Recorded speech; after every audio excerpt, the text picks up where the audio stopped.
One thing I have realised over last 19 years of my life is कि हमारी society कहीं न कहीं हम लोगों को कुछ चीज़ों से दूर रखना चाहती है, तो हम लोगों को उन चीज़ों से डराती है।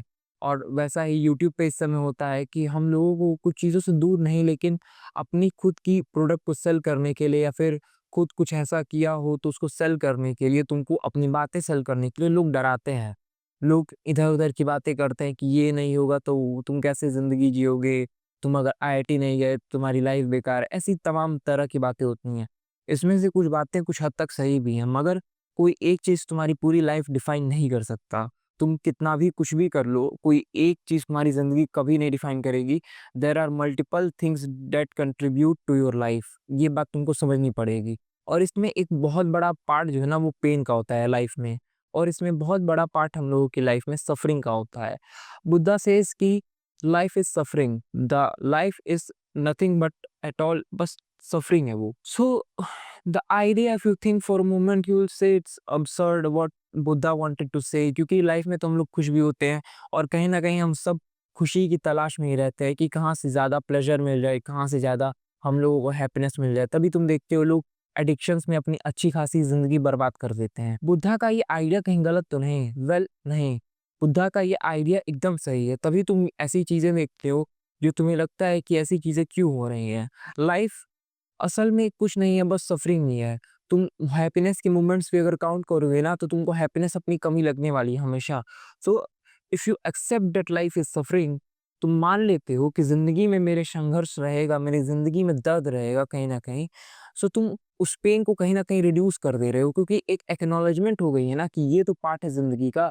इंस्टेड जो तुम कर रहे हो कि तुम उससे दूर भाग रहे हो कि नहीं मुझे दर्द नहीं चाहिए, वो कहीं न कहीं वो और ज़्यादा हावी होके तुम्हारे ऊपर आ रहा है और तुमको और वो फ़ील हो रहा है कि मुझे कितनी ज़्यादा पेन हो रही है, मुझे कितना ज़्यादा ओवरवेलमिंग पेन हो रहा है, जस्ट बिकॉज़ तुम एक्सेप्ट नहीं कर रहे हो। एक बार एक्सेप्ट कर लोगे तो तुम उसको पार्ट मानोगे। तुम्हारा एक बॉडी पार्ट अगर खराब भी हो जाए, स्टिल वो तुम्हारा ही बॉडी पार्ट होता है ना, सेम वे ये आइडिया तुमको कितना भी दर्द दे या फिर तुमको कितना भी एब्सर्ड लगे, एक बार तुम इसको एक्सेप्ट कर लोगे, तो कहीं न कहीं तुमको लाइफ़ जीने में काफ़ी आसानी मिलेगी। और ये आइडिया केवल बुद्धा का नहीं है, ये आइडिया मैक्सिमम फिलॉसफीज़ में किसी न किसी फॉर्म में है।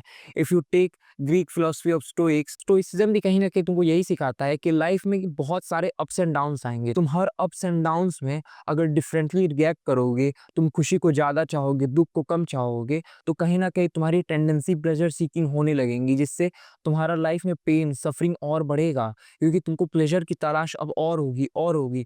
तुम्हारी जो ग्रीड है, लालसा होगी वो बढ़ेगी और उस ग्रीड की वजह से कहीं न कहीं तुम्हें पेन होगा कि मुझे क्यों नहीं मिल रही है उतनी सुकून, क्यों नहीं मिल रहा है मुझे उतना सुख। सेम चीज़ को श्री कृष्ण भी अपने हिसाब से समझाते हैं कि ज़िंदगी में बहुत सारे लोग ऐसे होते हैं जो जब उनका सुख आता है तो बहुत ज़्यादा सुखी हो जाते हैं और जब दुःख आता है तो बहुत ज़्यादा दुखी हो जाते हैं। और ये जो 2 मोमेंट्स होते हैं ना, इन मोमेंट्स में वो आदमी कोई कर्म नहीं करता है। कर्म इन द सेंस जो उसकी ड्यूटी है वो उसको निभाता नहीं है, जो उसे करना चाहिए, जिसके लिए वो इस धरती पे आया है, वो कहीं न कहीं उससे दूर होने लगता है। वो सोचता है कि जब मुझे सुख मिल रहा है तो मैं क्यों ये काम करूँ, मैं ये क्यों कर्म करूँ?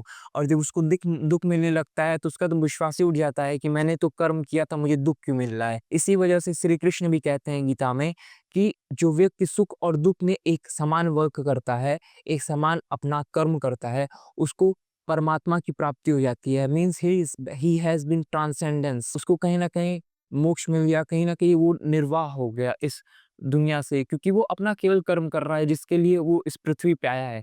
Which is basically similar to the idea in Buddhism and stoicism. जब तुम इन सारी बातों को लिंक करते हो ना, तो तुमको पता चलता है कि 2500 साल पहले, 5000 साल पहले, 10,000 साल पहले भी फिलोसोफर्स को या फिर लोगों को कहीं न कहीं ये आइडिया हो गया था कि लाइफ में सफरिंग रहने वाली है। So instead of running from it, we should accept it, we should embrace it.